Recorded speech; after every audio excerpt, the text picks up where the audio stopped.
திருச்சிற்றம்பலம். அரர்ம பார்வதி பதே error Mahadeva. தென்னாடுடைய சிவனே போற்றி, எந்நாட்டவர்க்கும் இறைவா போற்றி. திருச்சிற்றம்பலம். ஒழியான திருமேனி உமிழ்தான மிகமேவும் கழியாரவரும் யானை கடல் நாழு மறவாமல் அழியாழும் அல்ல தூவும் அடியார்கள் உளமாற வெளியாகும் அலிதாய வினை கூட நினையாவே. திருச்சிற்றம்பலம். தில்லை கூத்தபெருமான் திருவடிகளை சிறமேற்கொண்டு குருமகா சன்னிதானங்கள் பொற்பாதம் பணிந்து அடியோர் பெருமக்கள் பொற்பாதம் பணிந்து இன்றைய அபிராமி அந்தாதி சிந்தனையிலே நமக்கு சென்ற வாரம் 34வது பாடலை பார்த்தோம். வந்தே சரணம் புகும் அடியாருக்கும் வான் உலகம் தந்தே பரிவோடு தான் போயிருக்கும் சதுர்முகமும் பைந்தே நலங்கர் பருமணி ஆகமமும் பாகமும் பொற்செந்தேன் மலரும் அலர்கதிர் ஞாயிறும் திங்களுமே. அம்மை எங்கெல்லாம் வீற்றிருக்கிறாள் அப்படின்றத அழகாக அங்கே பட்டியல் போட்டார். இந்த பாடலில் அந்த முதல் வரி வந்தே சரணம் புகும் அடியாருக்கும், முதல் வார்த்தை அம்மை எங்கே இருக்கிறான்னா வந்து இவளே சரணாகதி என்று இருக்கக்கூடிய அடியார்களுக்குத்தான் சொல்லும். அப்போ அடியவர்கள் என்றால் இவளுடைய திருவடியே பிரதானம் என்று திருவடி சார்பு பெற்றவர்கள், வேறு ஒன்றையும் உலக சார்பையே எடுக்க மாட்டாங்க. அப்படிப்பட்ட அடியார்களுக்கு அவர்களுக்கு தான் முதல்ல அருள் புரிய வர்றா. இந்த அடியாருடைய பெருமையெல்லாம் நம்ம பார்த்துக்கிட்டே வர்றோம். எல்லா பாடல்லையுமே அடியாருடைய பெருமைகள் தான் இங்கே பேசப்படுகிறது. அப்படிப்பட்ட அடியார்களிடம் இறைவன் வெளிப்பட்டு தோன்றக்கூடியவன். நம் போன்ற சகலவர்க்க ஆன்மாக்கள், அதாவது மலத்தோடு கூடியவர்களுக்கு இறைவன் எப்படி இருக்கிறான்னா மறைந்து இருக்கிறான் என்றும், நல்ல பக்குவம் பெற்ற ஆன்மாக்கள், அதாவது மலக்கலப்பு நீங்குதல், இந்த மலம் நீங்குது அப்படின்னாலே என்ன அப்படின்னா அவங்க சிறந்த அடியார்கள், அடியினையே சதாகாலமும் தொழுது கொண்டது. அவங்க தான் அந்த மலம் என்பது ஆணவ மலம், அறியாமை, அதிலிருந்து விடுபட்டவர்கள். மாயை கண்மத்தை அப்படியே தன்னிலிருந்து வேறாக நினைப்பார். இவங்க தான் அடியார்கள். இப்போ அதனுடைய தொடர்ச்சியாக அம்மையுடைய திருவடி சார்பு எப்படிப்பட்டது, யாருக்கு எப்படி இருக்கும் அப்படின்றத ரொம்ப ஆழமான ஒரு கருத்தை 35வது பாடலில் வைக்கிறார் அபிராமிப்பட்டர். திங்கட்பகவின் மனம் நாரும் சீரடி சென்னி வைக்க எங்கட்கு ஒரு தவம் எய்தியவா. எண்ணிறந்த விண்ணோர் தங்கட்கும் இந்த தவம் எய்துமோ. தரங்க கடலுள் வெக்கட்பணி அணை மேல் துயில் கூறும் விழுப்பொருளே. முதல்ல ஒரு கருத்து சொல்கிறப்ப அபிராமிப்பட்டர் சொல்கிறாரு. என்ன சொல்கிறார் அப்படின்னா, திங்கட் பகவு, பகவுன்னா ஒரு சின்ன கீற்று பிளவு, திங்கள் சந்திரனுடைய அந்த ஒரு பிளவு, இதை ஜடாமுடியிலே கொண்ட இறைவன் எம்பெருமான். இதுக்கு காரணம் எல்லாருக்குமே தெரியும். அவன் தவறு செய்தான். தவறு செய்த போது இங்கே அவனை காலால் தேய்த்தல், இது நமக்கு தச்சனுடைய வேள்வியில் அந்த வீரபத்திரர் வந்து அப்படியே இந்த ஒவ்வொருத்தரையும் தண்டிக்கிறார். அதில் சந்திரனை தேய்த்த அருளி. அப்போ இறைவனுடைய திருவடி சார்பு பெறுகிறது. இறைவனுடைய சார்பில் தானே இவர் வர்றாரு. அப்போ வீரபத்திரருடைய திருவடி சார்பு பெறுகிறது. திருவடி சார்பு பெற்ற மாத்திரத்திலே உண்மை உணரப்பெற்று இறைவனை நோக்கி வேண்ட இறைவன் எம்பெருமான் ஜடாமுடியின் மீது ஒரு கீற்று, ஏன்னா தேஞ்சிக்கிட்டே போனான், ஒரு கீற்றை தூக்கி தலையில் வச்சுட்டார். அது என்றும் நிலைத்த தன்மை. இந்த என்றும் நிலைத்த தன்மை என்பது சத்து தன்மை, என்றைக்கும் நிலைக்கிறது. அப்போ என்றைக்கும் நிலைத்த பொருள் இறைவன் மட்டுமே. ஞானமே வடிவான பரம்பொருள் மட்டுமே. அந்த பரம்பொருளின் ஜடாமுடி, ஞான வடிவான ஜடாமுடி, அதனுடைய சார்பு பெற்றதால் இந்த திங்கட்பகவு அதுக்கும் ஞானம் கிடைத்தது. ஏன்னா மதினாலே, திங்கள்னா மதினாலே அறிவு தான், ஞானம் தான். ஆனால் அந்த ஞானம் மலக்கலப்போடு கூடியது. பசுவர்க்க தானே சந்திரன். அப்போ அந்த மலக்கலப்பு எப்படி தெரிஞ்சது? என்னுடைய திருவடி சார்பு பெற்றது. அதனால ஒரு கீற்றுக்கு அதுக்கு நிலைத்த தன்மை கிடைக்கும். அப்போ அந்த முதல் வார்த்தையை பகவின் அது அங்கே இருக்கு. அந்த திங்களுக்கு, சந்திரனுடைய ஒரு பிளவுக்கு இந்த ஞானம் கிடைக்கப்பெற்றது, சிவஞானம் கிடைக்கப்பெற்றது. அதனால அந்த இடம் எப்படிப்பட்ட இடம் அப்படின்னா, இதை சொல்லி, ஏன்னா தவறு செய்த போதும் இந்த இடத்துல கொண்டு வந்து சாமி வச்சுட்டாருன்னா மனம், அதாவது ஞான மனம் கமழக்கூடிய ஞானம் நிறைந்த பகுதி கிடைக்கும் இந்த பசுக்களுக்கு. அப்போ இந்த மனம் நாரும் என்ற மாத்திரத்திலே ஞான மனம் கமழுகின்ற அந்த ஜடாமுடியில் இருப்பது என்னது? ஞானம். அந்த ஞானம் எப்படிப்பட்டது? மனம் கமழக்கூடிய, ஞான மனம் கமழக்கூடிய. அம்மையுடைய கூந்தலையும் சொல்லும்போது ஞான பூங்கோதை, ஞான மனம் கமழும் நீண்ட கூந்தலை உடைய அம்மை. அது ஞான பூங்கோதைன்ற ஒரு இதுக்கே நம்ம நக்கீரர் வாதாடினது அதுதானே. மனம் உண்டோ, அந்த பாட்டே அதுதான் ஒங்குதேர் வாழ்க்கை. அப்போ இறைவனுடைய ஜடாமுடி என்பது மனம், ஞான மனம் கமழக்கூடிய. அம்மை வேறு இறைவன் வேறு அல்லவே, ரெண்டும் ஒன்றே, கலப்பினால் தாதாமே. பொருள் ஒன்று, தன்மைதான் ரெண்டு. அது இறங்கி உயிர்களுக்காக இறங்கி வரும் தன்மை அம்மை. ஞானமே வடிவான பகுதி தன்னுடைய ஆற்றல் அதுதானே அருளாக விருத்திப்பட்டு இங்கே உயிர்களுக்கு நன்மை செய்ய வருகிறது. இப்போ இந்த இடத்துல ஒரு வார்த்தையை சொல்றாரு, மனம் நாரும் சீரடி. அப்ப ஞான மனம் நாரும் சீரடி. அப்ப இறைவனுடைய ஜடாமுடியிலே இருக்கக்கூடிய அந்த ஞான மனம் அம்மையுடைய திருவடியில் இருக்கிறது அப்படிங்கிறார். அப்ப அம்மையுடைய திருவடி வேறு, ஜடாமுடி வேறு அல்ல என்று ஒரு பொருள். இதைத்தான் நயம்பட நிறைய பேர் சொல்லியிருக்காங்க. நம்ம அருளாளர்கள் பாடலில் சொல்லும்போது அந்த திருவடி சார்பு, அந்த திருவடி எங்கே இருக்குன்னா அம்மையுடைய திருவடி இறைவனுடைய ஜடாமுடியில் இருக்குது அப்படின்றத ரொம்ப அழகாக சொல்லுவாங்க. நமக்கு திருப்புகள்லையும் அருணகிரியார் ரொம்ப அழகாக சொல்லியிருக்கிறார். எப்படி சொல்ல, பாதி மதி நதி போது மணி சடை நாதன் அருளிய குமரேசா. அங்கேயும் பாதி மதி தான் போட்டிருக்கு. பாதி மதி நதி போது மணி சடை நாதன் அருளிய குமரேசா. இப்போ ஞானமே வடிவான இந்த பரம்பொருளிலேருந்து வெளிப்பட்ட குமரனே அப்படின்னு சொல்லி அடுத்த வார்த்தை பாகு கனிமொழி மாது குறமகள் பாதம் வருடைய மணவாளா. இந்த வார்த்தைக்கு நிறைய பேர் ஒரு மாதிரி பொருள் எடுப்பாங்க. ஏன்னா இந்த பொருள் சைவ சித்தாந்தம் உணர்ந்தவர்கள், இறைவன் யார் என்று உணர்ந்தவர்களுக்கு புரியும். பாகு கனிமொழி மாது அம்மை, அதுவும் யாரு? குறமகள் வள்ளி.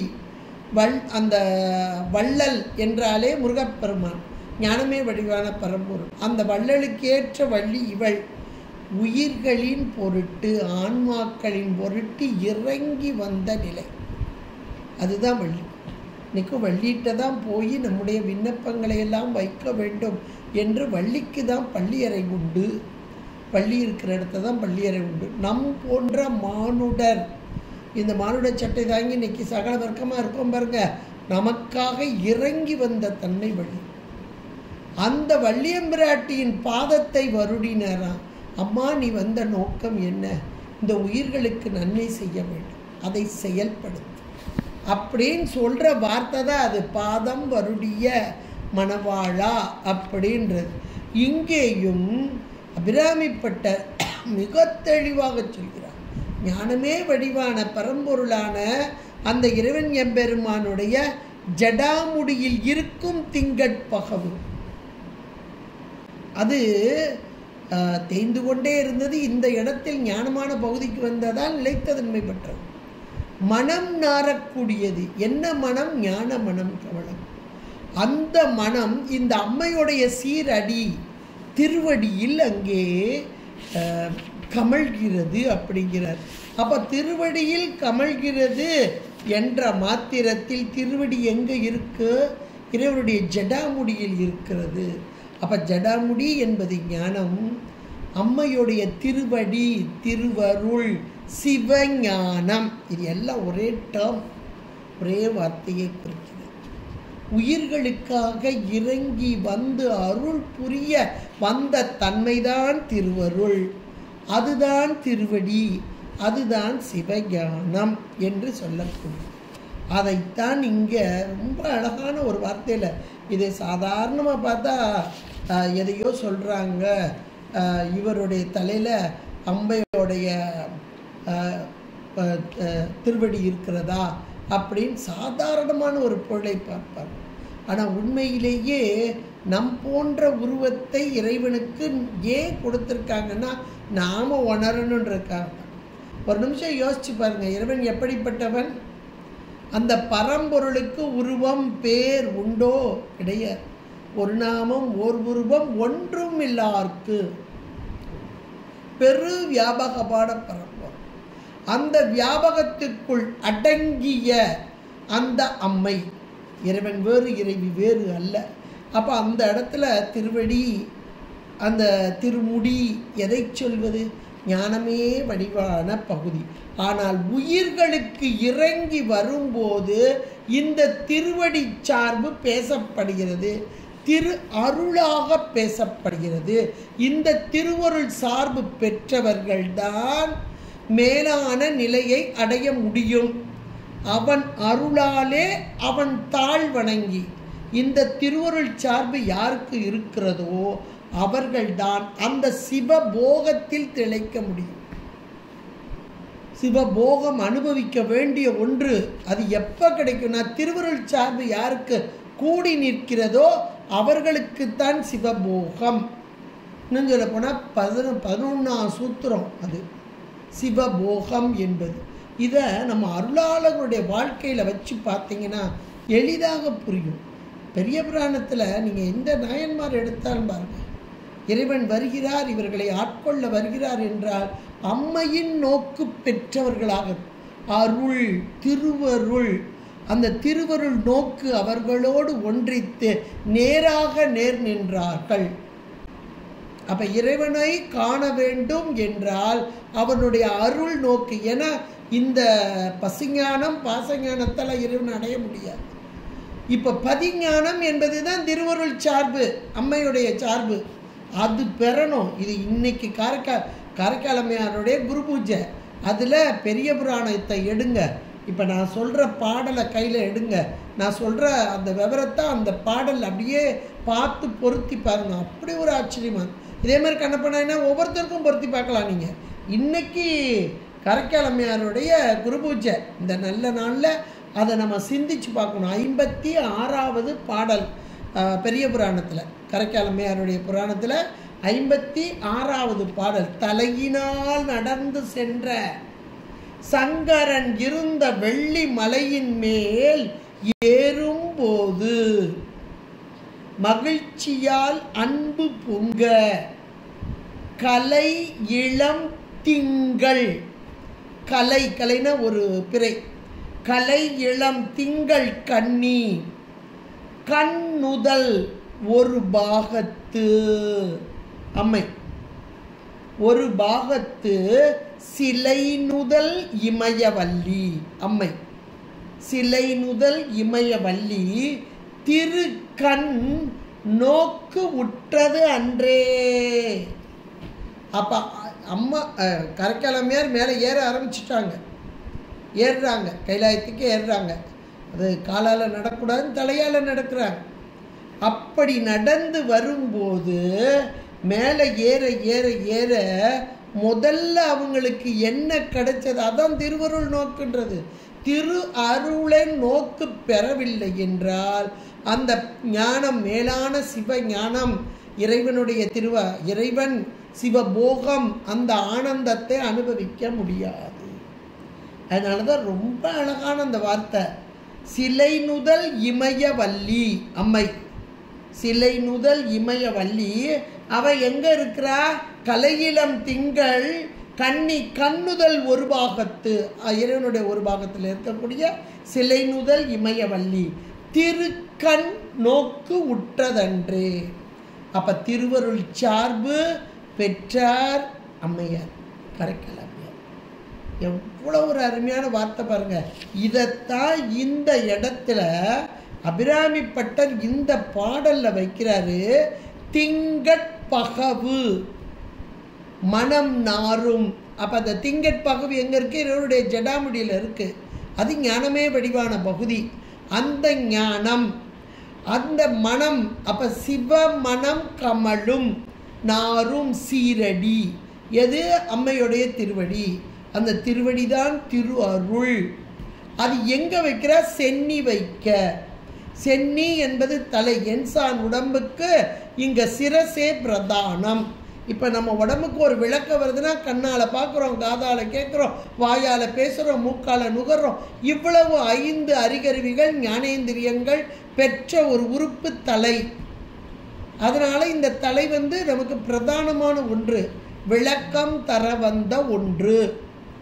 இப்போ இந்த சென்னி மேலே எது பதியுது அப்படின்னா அந்த திங்கட்பகவின் மனநாரும் சீரடி.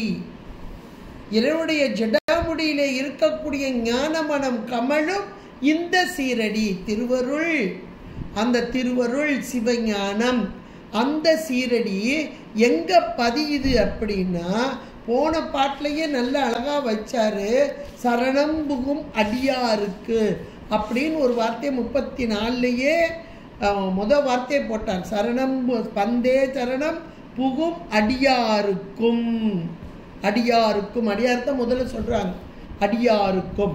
இந்த இடத்துல இந்த பாடல்ல சீரடி சென்னி வைக்க என்ற மாத்திரத்தில் சென்னி என்பது தலை. இங்கே உடம்பெடுத்த உயிர்கள், உடம்பு எடுத்த உயிர்களுக்கு இந்த தலை என்பது பிரதானமான அறிவு விளங்க வைக்கும் பகுதி. என்ன அறிவு? உலக அறிவு. இந்த தலையை வச்சு உலக அறிவு தான் நமக்கு கிடைக்குது. ஆனால் இந்த இடத்துல சென்னி என்ற மாத்திரத்தில் சென்னி வைக்க, அந்த சென்னி என்ற மாத்திர தலை என்ற மாத்திரத்தில் உயிர்கள் ஒரு அறிவு பொருள். இந்த அறிவு பொருள் அது அறிவிலே கலந்திருக்கிறது. என்னது? மலம். இப்போ மலம் அப்படியே பரிபாகப்பட்ட நிலையில்தான் திருவடி சார்பு கிடைக்கும், முதலே கிடைக்காது.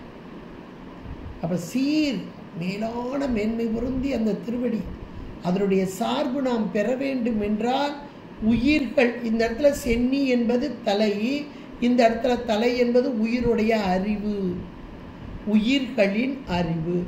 அது பக்குவம் பெற்ற ஆன்மா, நல்ல மலம் நீக்க பெற்ற ஆன்மா.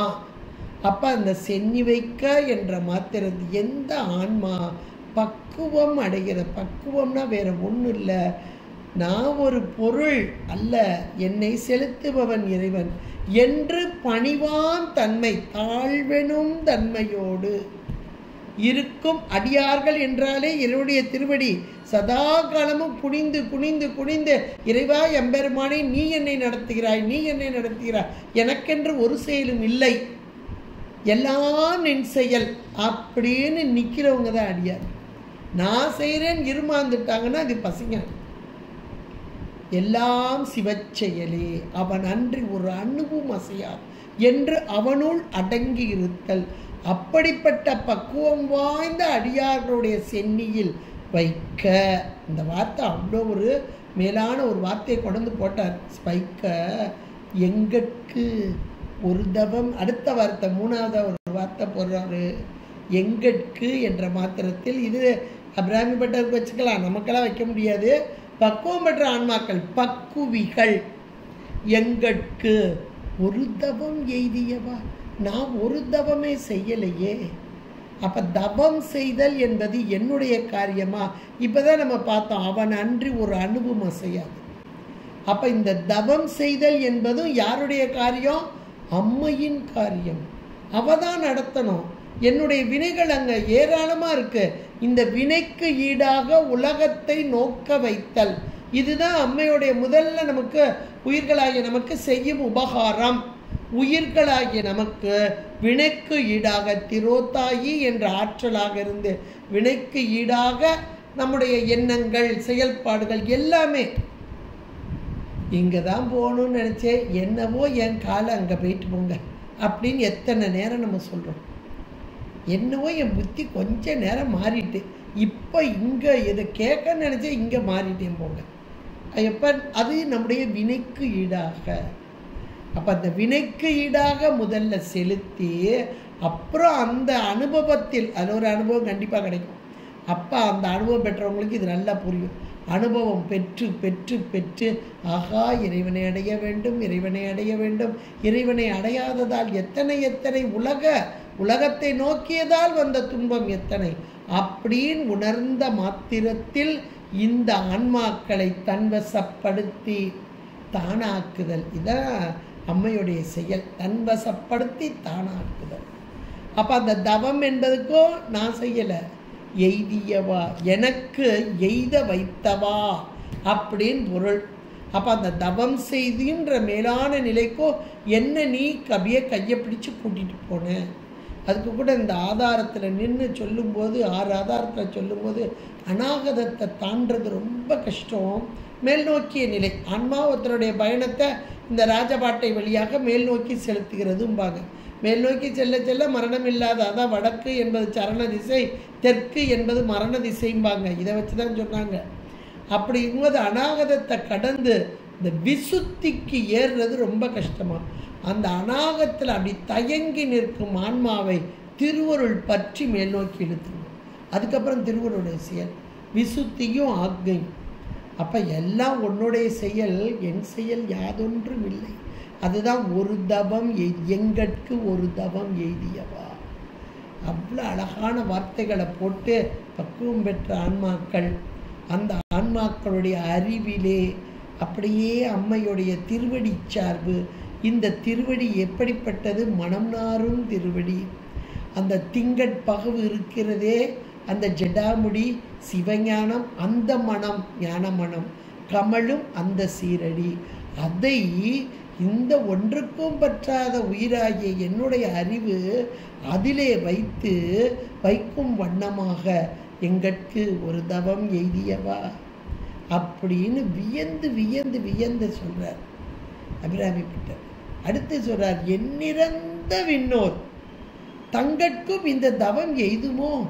தனக்கு இப்படி ஒரு பேர் கிடைத்ததே அப்படின்னு ஒரு பெருமையோடு அதிசயத்தோடு, நம்ம மணிவாசகர் பெருமானாரும் அதிசயப்பத்துமார், அதிசயம் கண்டேனே, அதிசயம் கண்டேனே, அற்புதம் கண்டேனே, அற்புதம் கண்டேனே. அற்புத 10 போடுவார், அதிசய 10 போடுவார். எவ்வளோ ஒரு அருமை பாருங்க.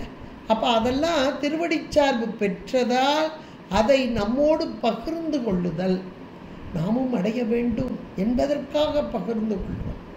அதை அபிராமிப்பட்டர் இதில் அழகாக சொல்லிட்டு, எண்ணிறந்த விண்ணோர், விண்ணோர்கள் என்பவர்கள் தேவர்கள், எத்தனையோ வேள்வி வழிபாடு செய்ததால் அந்த விண்ணோர் பதவி பதமுக்திம்பாங்க, அதை அடைந்தவர்கள் விண்ணோர்கள் தேவர்கள்.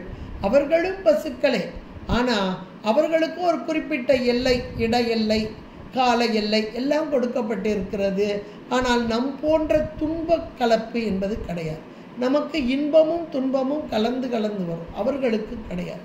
ஆமாம், அந்த துன்பக் கலப்பே இல்லாத விண்ணோர்கள் தேவர்கள், அவங்களுக்கு இந்த தவம் எய்துமோ? அவங்களுக்கு இது கிடைக்குமா? கிடைக்காதுங்கிறார். எல்லாருக்கும் கிடைக்காது, ஒரு சிலருக்கு வேணால் கிடைக்கலாம். இந்த தவம் எய்துமோ அப்படின்னு ஒரு ஓங்காரத்தில் ஒரு கேள்விக்குறியாக்கி சொல்கிறார். இந்த தவம் எய்துமோ? ஏன்னா அவங்க சுகபோகத்தை அனுபவிச்சுட்டு இருக்காங்க. அனுபவிக்கும் போது உண்மையை உணர முடியாது. நாமோ துன்பம் வரும்போது தான் இறைவனை நெருங்குகிறோம். நல்லா ஞாபகம் வச்சுக்கணும். துன்பம் வரும்போது தான் இறைவனை ரொம்ப சிக்கன பிடித்த நீங்களுந்தருளுவது. நல்ல நம்ம இன்பத்தில் போகத்தில் மூழ்கி இருந்தோன்னு வைங்களேன், அப்போது இறைவனை பற்றி கொஞ்சம் ஒரு 1% நினைக்கிற கூட அதிகம்தான். ஆனால் துன்பத்தில் இருக்கும்போது மிக மிக அதிகமாக இறைவனோடு சேர போதும்பா இந்த வாழ்க்கை அப்படின்னு ஒரு உலகத்தின் மீது வெறுப்பும் இறைவன் மீது பற்றும் கொள்ளக்கூடியவர்களாக இருக்கும். அந்த விண்ணோர்களுக்கு அது கிடைக்குமா? அது கிடைக்காது. அப்படின்ற மாதிரி அந்த எண்ணிறந்த விண்ணோதங்கட்கும் இந்த தவம் எய்துமோன்னு ஒரு ஓங்கார் ஒரு கேள்விக்குறியோடு சொல்லிட்டு அடுத்த ஒரு 2 வரி போடுறாரு. இப்படிப்பட்ட திருவடிச்சார் திருவருள் உயிர்களாகிய நமக்கு எப்படி கிடைக்கிறது, எங்கே கிடைக்கிறது அப்படின்ற ஒரு ஆழமான ஒரு கருத்தை, ரொம்ப ஆழமான ஒரு கருத்து. ஆனால் அதில் சாதாரணமாக நீங்கள் பார்த்தீங்கன்னா என்ன இருக்குது? தரங்க கடலுள் வெங்கட்பணி அணை மேல் தூயில் கூறும் விழுப்பொருளே அப்படின்னு சாதாரணமாக சொல்லிட்டு போயிட்டார். தரங்க கடல் அப்படின்னா அலைகள் பாயக்கூடிய அந்த கடல்.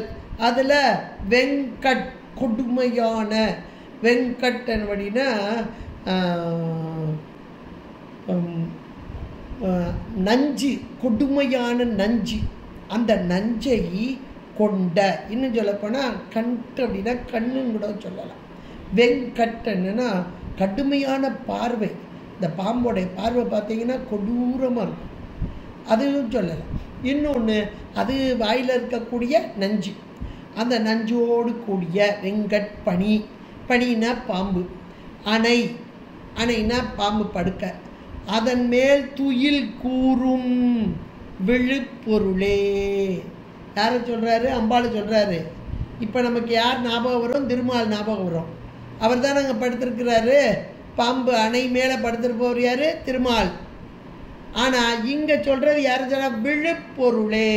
விழுப்பொருள் பரம்பொருள் பிரம்மம் என்றால் இறைவன், இங்கே இறைவி அம்மையைத்தான் சொல்கிறார்.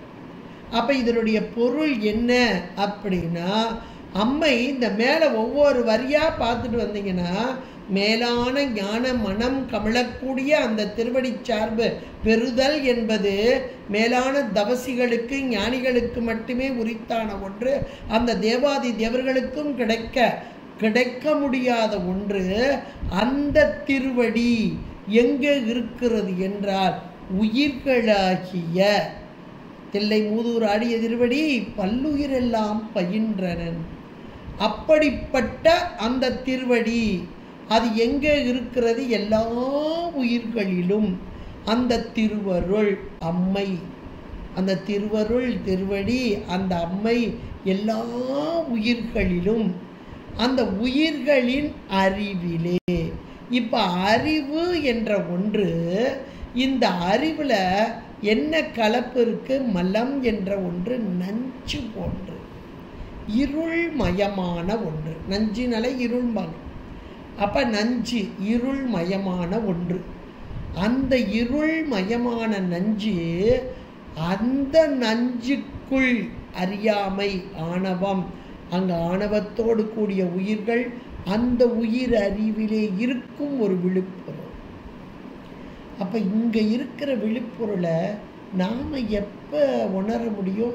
இப்போ அப்படியே மேலே போங்க, இந்த வார்த்தையை சொல்லிட்டு மேலே போனால் யார் தவம் செய்கிறார்களோ அந்த தவசிகளுக்கு மனம் நாரும் சீரடி சென்னி வைக்க. அப்போ இந்த தவம் எங்கிருந்து வருகிறது? உயிர்களாகிய நாம். இந்த உயிர்கள் அப்படின்னு சொல்லும்போது மூலாதாரத்தில் அப்படியே கனலாக, இன்னைக்கு காலையில் கூட நம்ம சகஸ்ரநாமம் பார்த்தோம். சகஸ்ரநாமத்தில் எவ்வளோ அழகாக அந்த பகுதிகள் சொல்லப்பட்டது அப்படின்னு பார்த்தோம். அப்போ அந்த உயிர் ஒரு அறிவு பொருள். அந்த அறிவு பொருளுக்கு இப்போ உடம்பு கொடுக்கப்பட்டிருக்கிறது.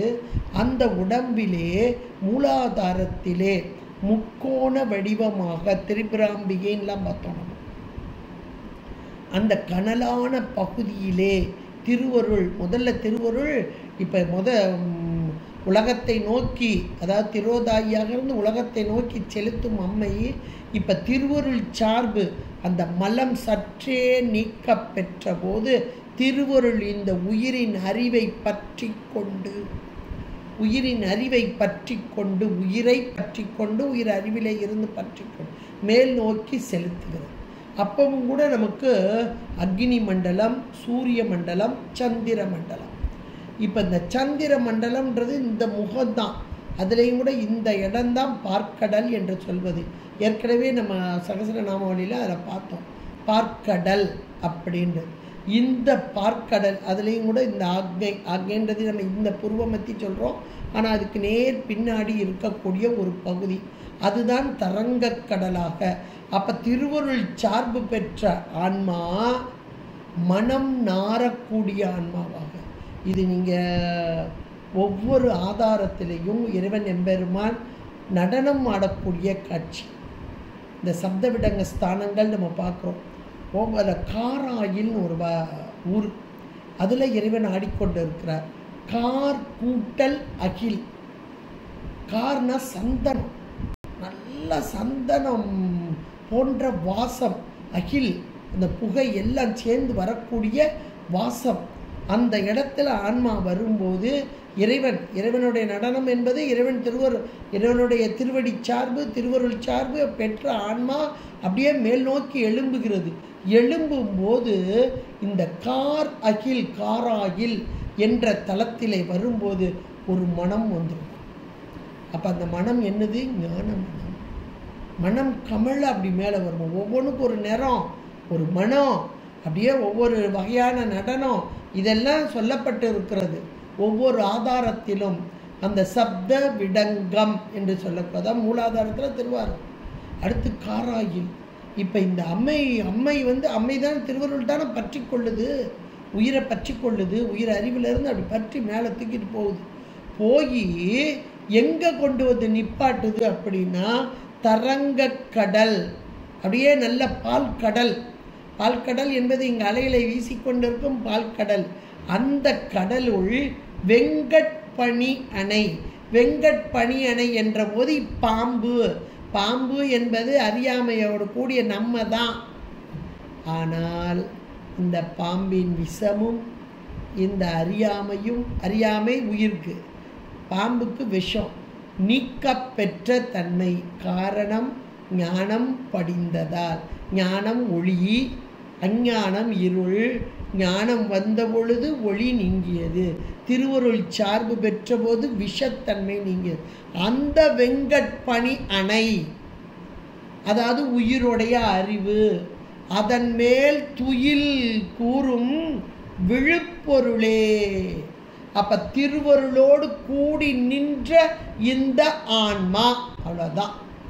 எவ்வளோ ஒரு மேலான ஒரு கருத்தை, எவ்வளோ ஒரு அழகா ஆழமா அழுத்தமா இந்த வார்த்தையில் சொல்லுங்க. எந்த ஆன்மா பக்குவம் பெற்று என்னுடையது எதுவும் அல்ல, எல்லாம் இறை செயல் அப்படின்னு யான் எனது என்னும் செருக்கு அறுப்பான் வானோர்க்கு உயர்ந்த உலகம். அந்த செருக்கு அறுத்தல் என்பது தன்முனைப்பு முழுக்க நீங்கிய நிலை தான். அடிமை என்று சொல்வது, அடியார் என்று சொல்வதை இதுதான். என் செயல் ஒன்றில்லை, எல்லாம் சிவச்செயல். அவன் அன்றி ஒரு அணு கூட அணையார். எல்லாமே எனக்கு வரக்கூடிய இன்பமாகட்டும் துன்பம் அவன் பார்த்து கொடுத்துருக்கான்ப்பா, அவன் பார்த்து கொடுத்துருக்கான். அப்போ துன்பமும் அவன் கொடுத்த போது இது என்னுடைய வினை கழிவுக்காக கொடுக்கப்பட்டது அப்படின்னு ஏற்றுக்கொள்ளும் பக்குவம் யாருக்கு இருக்கிறதோ அவர்களே அடியார். ஐயோ இப்படி கஷ்டம் வந்துட்டேன்னு நாம புலம்புனோம்னா நாம இன்னும் அறியாமையில் மூழ்கி கிடக்கிறோம். நஞ்சோடு கூடிய பாம்பு.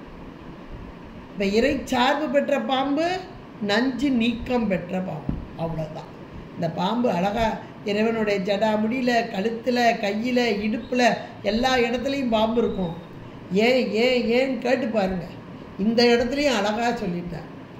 அந்த பனினா பாம்பு, அதையே அணையாக கொண்டு அதன் மேல் துயில் கூறும் விழுப்பொருள். யார்? அம்மை. அப்போ திருவருளோடு கூடிய இந்த ஆன்மா எவ்வளோ ஒரு அருமையான பாடல் பாருங்க. அப்போ திருவருளோடு கூடிய ஆன்மாவாக இருக்க வேண்டும் என்றால் அந்த திங்கட்பகவின் மனநாரும் சீரடி சென்னி வைக்க வேண்டும். அப்போ அந்த சீரடியை சென்னி வைக்க வேண்டும் என்றால் தவம் செய்ய வேண்டும். அந்த தவமும் என்னுடைய காரியம் அல்ல, எங்கட்கு ஒரு தவம் எய்தியவா, இந்த தவத்தை செய்ய வைத்த அம்மையே. இந்த எண்ணிறந்த விண்ணோர் தங்கட்கும் இந்த தவம் எய்துமோ, இதோ இந்த பிறவியிலே இந்த உடல் எடுத்த மாத்திரத்திலே அம்மையின் சார்பு பெற்று திருவருள் சார்பு பெற்று திருவருளோடு கூடி நிற்கும் இந்த தன்மை பெற்ற அடியவர்கள். அவருடைய நிலைமை நமக்கு சொல்றார். நமக்கும் கிடைக்குமானா கிடைக்கும், தேவர்களுக்கே கிடைக்காது, நமக்கு கிடைக்குமானா கிடைக்கும். அந்த பக்குவ நிலையை தருபவள் அன்னை. அன்னையை வழிபட வழிபட வழிபட நம்முடைய அறியாமை என்ற அந்த ஆணவம் இருள் நீங்கி பேரருளோடு கூடி நின்று அம்மையின் அருளிலே திளைத்து வாழலாம் என்று அபிராமி பட்டர் மிக அழகாக இந்த 35வது பாடலிலே நமக்கு அருமையாக எடுத்துரைக்கிறார். அற்புதமான ஒரு பாடல். மீண்டும் மீண்டும் மீண்டும் சிந்தித்து பாருங்கள். திருச்சிற்றம்பலம். ஹர பார்வதீபதே ஹர மகாதேவ. தென்னாடுடைய சிவனே போற்றி, எந்நாட்டவர்க்கும் இறைவா போற்றி. திருச்சிற்றம்பலம்.